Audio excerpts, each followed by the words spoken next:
Junior Cert Geography, Chapter 1, The Earth. 1.2, Volcanic Activity. These are the key words that you need to know by the end of the chapter. Magma reservoir, vent, crater, lava, active volcano, dormant volcano, extinct volcano, disaster tourist, mid-Atlantic ridge, and geyser. You should be able to explain all of these. Volcanic activity takes place mostly along plate boundaries. Volcanic activity can result in the formation of volcanic mountains, mid-ocean ridges, and volcanic islands. This is a satellite image of a volcanic mountain. A volcanic mountain or volcano forms when magma moves up to the surface of the earth through a vent. A vent is a small opening in the Earth's surface from which magma explodes onto the surface. The magma is stored underground in a large chamber called a magma reservoir. The magma erupts out of the vent through an opening called a crater. When the magma reaches the Earth's surface, it is known as lava. The lava cools down and hardens around the vent. Other materials, such as ash, are also ejected from a volcano when it erupts.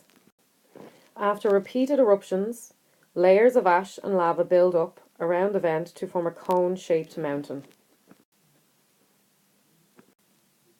It's important to remember that magma is below the ground and lava is above the ground. And it is also important to remember that volcanic ash produces fertile soil when it is weathered. And fertile soil is very good for farming. Types of volcano. There are 3 types of volcano: active, dormant, and extinct. Active volcano erupts regularly. For example, Mount Etna in Italy. A dormant volcano has not erupted for some time but could erupt again. For example, Mount St Helens, which erupted in 1980 after 120 years. Mount St Helens is going to be our case study. And an extinct volcano has not erupted in historic times. For example, Slemish Mountain in County Antrim. This is a diagram of a volcano. You see we have the magma chamber is located in the mantle. The magma rises up through the chamber, through the vent, and eventually comes out through the top at the crater. So this is the vent all along here. And this is the crater at the top. Here we have smoke and ash coming out through the crater. We can see that this is the lava flow. This entire structure is called a volcanic cone. And in here we can see the layers of ash. This is the mantle, and this is the crust.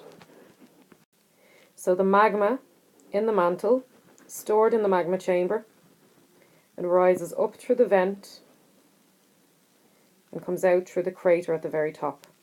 And then it comes down over the edge in a lava flow, where it eventually cools down and hardens and forms a volcanic cone. This is a photograph of Slemish Mountain in County Antrim, and it is an extinct volcano. It has not erupted in historic times. Case study: Mount St Helens, a volcano. Mount St Helens is a volcanic mountain in the Rocky Mountains, USA. It sits on a plate boundary in the Pacific Ring of Fire. The volcano was thought to be dormant for 120 years until it erupted in March 1980. Before it erupted, some small earthquakes and lava flows occurred. This was a sign that the volcano was active again. Then one side of the mountain began to swell and bulge outwards. It swelled to 100 meters due to a buildup of pressure. Eventually, a massive eruption took place, which released ash, steam and gas into the atmosphere. So here's Mount St Helens before it erupted in 1980. And here's a picture of Mount St Helens after it erupted.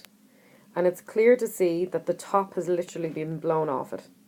So we now have a massive, massive crater in the centre. Negative effects. The height of the mountain was reduced by 400 metres due to the force of the eruption. A large crater measuring 3 kilometres wide was created in the side of the mountain. Snow and ice at the top of the mountain melted and mixed with ash to form a mud flow. The force of the blast wiped out 25 kilometres squared of forests and trees. More than 60 people were killed and over 250 homes destroyed. Roads, railways and bridges were also destroyed. So here's a photo of the area after the volcanic eruption. We can see we have a police car and a policeman, and he's having to wear a mask to protect himself. Some positive effects. The eruption attracted disaster tourists to the area, which brought extra revenue to the region. Another word for revenue is money. Farming benefited from the fertile soil that was left after the volcano erupted. The soil was made fertile by the ash. The release of geothermal energy created hot springs. These are a tourist attraction and they can be used to heat homes and provide energy. The natural resources of the area were enhanced when precious stones and minerals were formed as a result of the volcano. Midocean Ridge. A mid-ocean ridge is a mountain range that forms under the ocean as a result of volcanic activity. And here we have a diagram of the formation of a mid-ocean ridge. So we see we have convection currents inside the mantle. They cause the plates to move, to pull apart.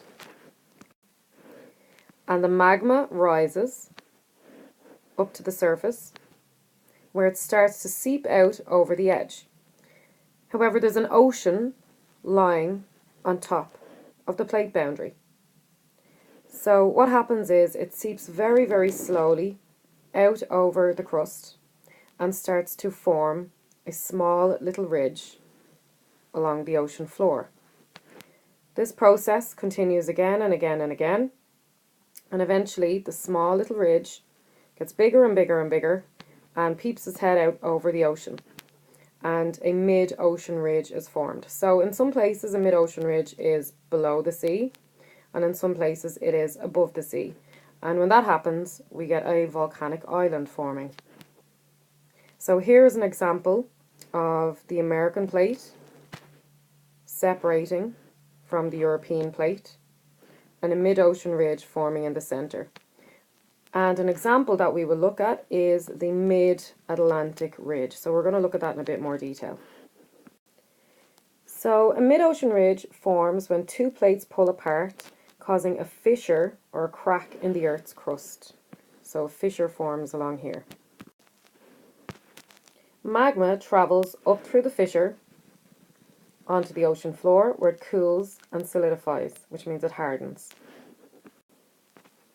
And the magma cools and solidifies because it meets the cold seawater. Following a series of eruptions, the ocean floor is built up to form a ridge of volcanic mountains.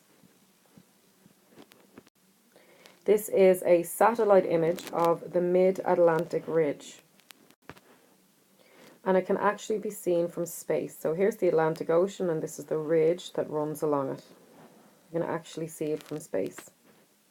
So the Mid-Atlantic Ridge is an ocean ridge that runs through the Atlantic Ocean. It formed when the North American plate and the Eurasian plates pulled apart. The Mid-Atlantic Ridge is so high in places that it reaches the surface of the ocean, forming volcanic islands such as Iceland. The Mid-Atlantic Ridge runs for 16,000 kilometres along the floor of the Atlantic Ocean. A volcanic island. A volcanic island is formed when a volcanic mountain builds up on the seabed until its peak appears above the surface of the ocean. So here is a diagram of a volcanic island. So we have convection currents going on inside the mantle. So the plates are moving apart.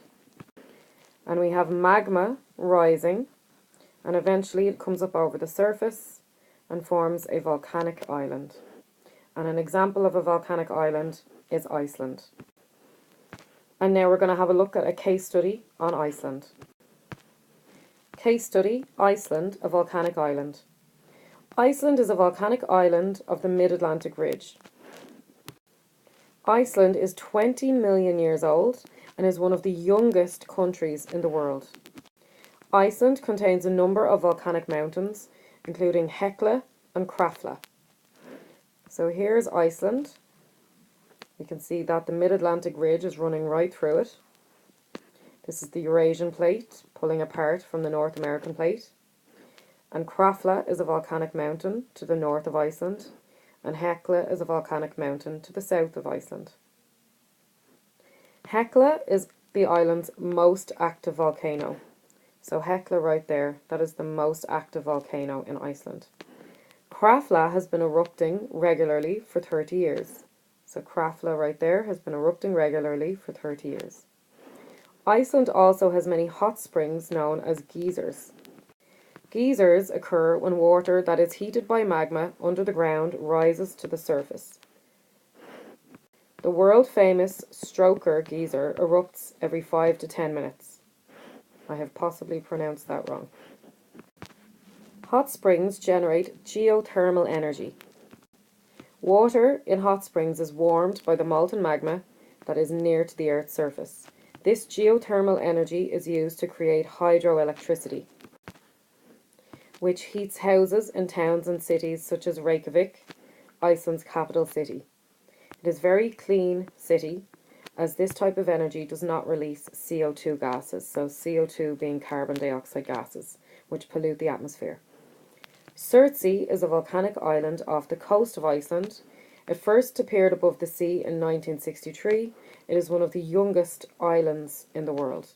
So here is a photograph of Surtsey, which is off the coast of Iceland and is one of the youngest islands in the world. Here's a photograph of a hot spring, also known as a geyser. And hot springs are said to have healing powers and attract many tourists to Iceland. An example is the Blue Lagoon geothermal spa.